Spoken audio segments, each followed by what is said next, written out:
जिन्होंने आवेदन दिया है चुनाव लड़ने के लिए, जिन्होंने नहीं भी दिया है, वो सारे के सारे शायद हमारे प्रत्याशियों से कहीं ज्यादा हमारे लिए महत्वपूर्ण है। बिहार के लोग हमारे साथ चल रहे हैं।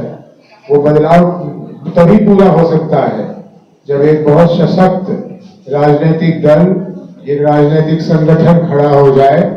और इसी संदर्भ में मैं कहता हूं कि हमारे यहाँ से जो लड़ेंगे वो अच्छा है, लेकिन जो नहीं लड़ेंगे वो हमारे लिए उतने ही या उससे भी ज्यादा महत्वपूर्ण है। लोगों पे क्या बीत रहा है, इससे भारतीय जनता पार्टी को मतलब नहीं रह गया। और किस बात को लेकर ये सड़क पर निकले हुए हास्यास्पद है।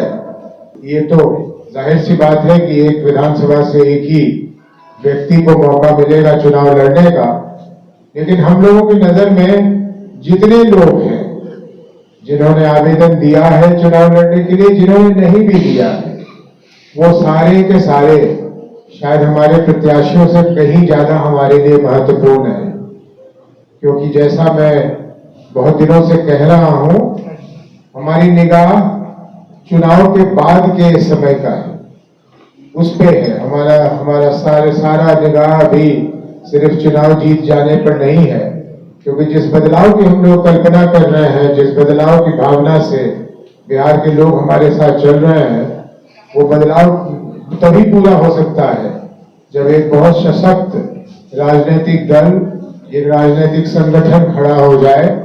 क्योंकि सरकार की नीतियों की आज भी कमी नहीं है।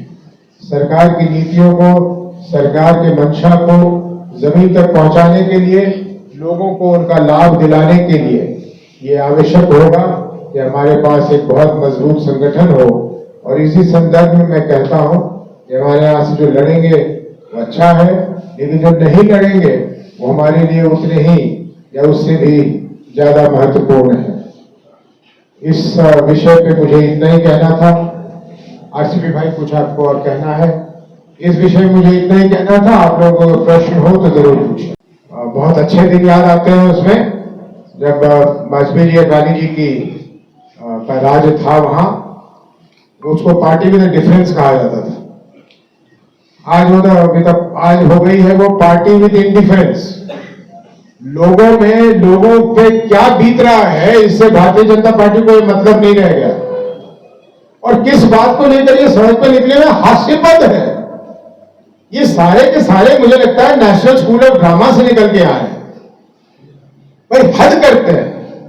एक मंच था, मंच पे एक मानसिक रूप से विक्षिप्त आदमी, वो चढ़ गया, उसके मुंह में जो आया अटपटांग उसने बोल दिया, उस पर तुरंत कार्रवाई हुई।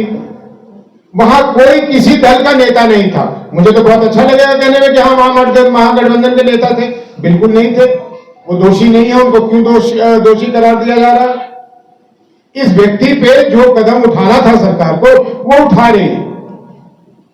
और ये सब लोग जानते हैं कि अगर किसी ने अपशब्द बोल दिया तो लोग, हम सबकी प्रयास होगी, यहीं किसी के मुंह से कुछ निकल गया तो हम सबका प्रयास ही होगा कि इस कमरे के बाहर वो बात ना जाए। अब आप सोचिए, हमारे देश के आदरणीय प्रधानमंत्री जी उसको इश्यू बना रहे हैं देश भर के लिए।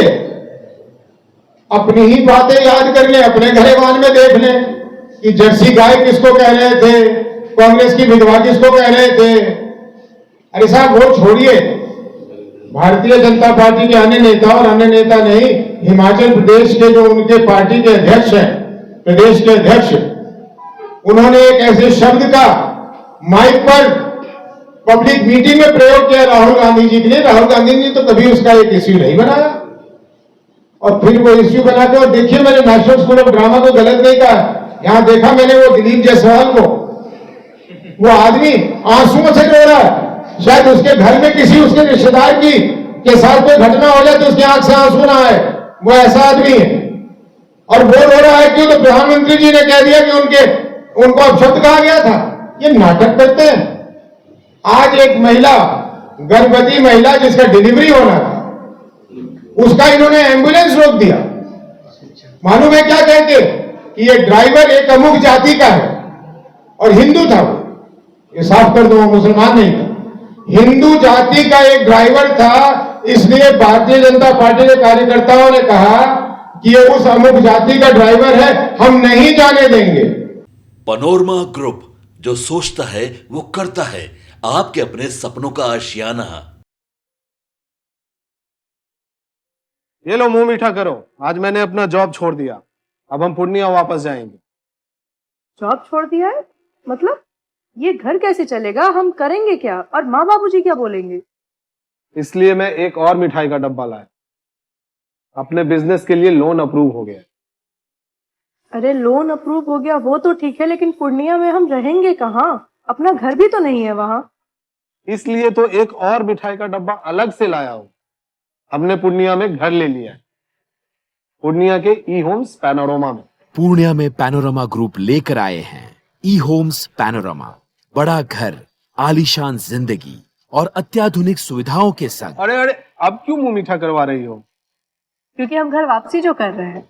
घर वापसी की खुशी पूर्णिया में ई होम्स पैनोरमा के संग। E homes panorama, luxurious lifestyle redefined.